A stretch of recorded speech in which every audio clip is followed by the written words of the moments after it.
పొద్దున్న లేస్తే ప్రపంచం ముందు పాకిస్తాన్ ఇచ్చే కవరింగ్ ఎలా ఉంటది? కాశ్మీర్ అనేది భారత్‌లో అంతర్భాగం కాదు. కాశ్మీరీలకు భారతదేశంలో ఉండటం ఇష్టం లేదు. కానీ కాశ్మీర్‌ని బలవంతంగా భారతదేశం తన ఆక్రమణలో పెట్టుకుంది. కాశ్మీరీలను లొంగదీసుకొని వాళ్ళని పరిపాలిస్తుంది భారతదేశం.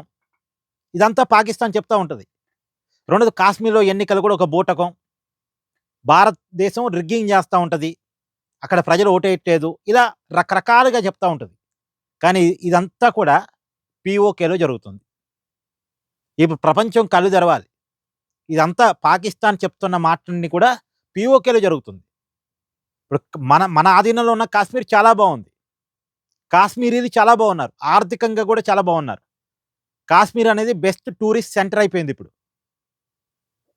వాళ్ళు టూరిజం కేంద్రం కావటం వల్ల ఆర్థికంగా కూడా కాశ్మీరీలు చాలా బాగున్నారు.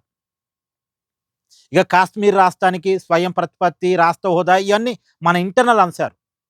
నిజానికి కాశ్మీరీ సంస్థానాన్ని కాశ్మీర్ రాజు బేషరతుగా భారతదేశానికి అప్పజెప్పాడు.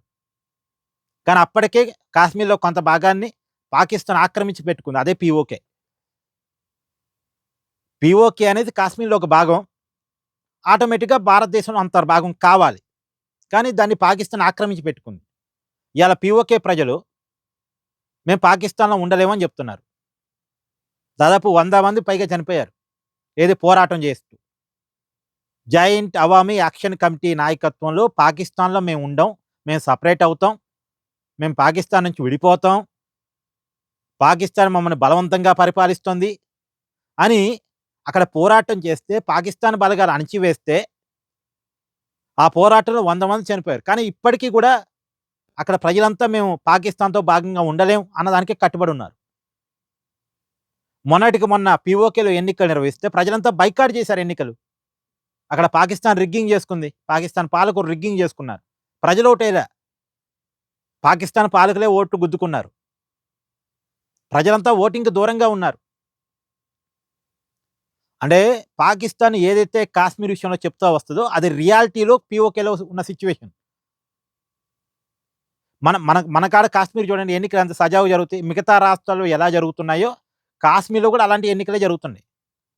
పెద్ద ఎత్తున కాశ్మీరీలు ఓటింగ్‌లో పాల్గొంటున్నారు. ఒకప్పుడు కొద్దిగా తక్కువ పర్సెంటేజ్ ఉండేది ఓటింగ్ నమోదు. ఇప్పుడు పెరిగింది. ఒకప్పుడు కూడా ఎందుకు తగ్గింది? తీవ్రవాదులు ఎన్నికలను బాయ్కాట్ చేసి దాడులు చేయటం, కొద్దిగా సెన్సిటివ్ ఇష్యూస్ ఉండటం వల్ల రోడ్ మీదకు ప్రజలొచ్చి ఓటేయటానికి భయపడేవాళ్ళు. ఇప్పుడు ఆ భయం కూడా పోయింది. పోను పోను ఆ భయం కూడా పోయింది. తెగించేసి ప్రజలు కూడా ఓటేస్తున్నారు. పైగా టెర్రరిస్టులుని అక్కడ ప్రజలే పట్టిస్తున్నారు పోలీసులకి. ఇప్పటికీ కొద్దిగా కాశ్మీర్‌లో ఎవరన్నా ఉంటే పాకిస్తాన్ ఏజెంట్లు ఉంటే ఉన్నారేమో గానీ, జనరల్‌గా కాశ్మీరీ మెజారిటీ ప్రజలు 99% ప్రజలు భారతదేశంతో మమేకం అయిపోయారు. వాళ్ళు భారత్‌లో అంతర్భాగం. అది ఓటింగ్‌లో కూడా చూపిస్తుంటారు. కానీ పాకిస్తాన్‌లో అలా లేదుగా. ఇప్పుడు పాకిస్తాన్ ఏమంటుంది? కాశ్మీర్‌లో రెఫరెండమ్ పెట్టాలంటుంది. కాశ్మీర్‌లో రెఫరెండమ్ పెట్టడం పక్కన పెట్టేసి, అసలు పీఓకేలో రెఫరెండమ్ పెట్టమనండి. అసలు మొత్తం పాకిస్తాన్ లోపల రెఫరెండమ్ పెట్టమనండి. 2, 3 చీలికలొస్తాయి. ఒకటి కాదు 2, 3 చీలికలు. అసలు పాకిస్తాన్‌లో మేము ఉండలేమని 2, 3 చీలికలొచ్చి సెపరేట్ దేశాలు అవుతాం అని చెప్పేసి ఒక నినాదాలొస్తాయి. పాకిస్తాన్ లోపల రెఫరెండమ్ పెడితే. నిజానికి అంతర్జాతీయ సమాజం గనక కల్పించుకొని, ఐక్యరాజ్య సమితి గనక కల్పించుకొని, పాకిస్తాన్‌లో పౌర హక్కుల గురించి మాట్లాడి, అక్కడ గనక ఒక రెఫరెండమ్ తీసుకొస్తే బెలూచిస్తాన్ ఒక కంట్రీ అయిద్ది.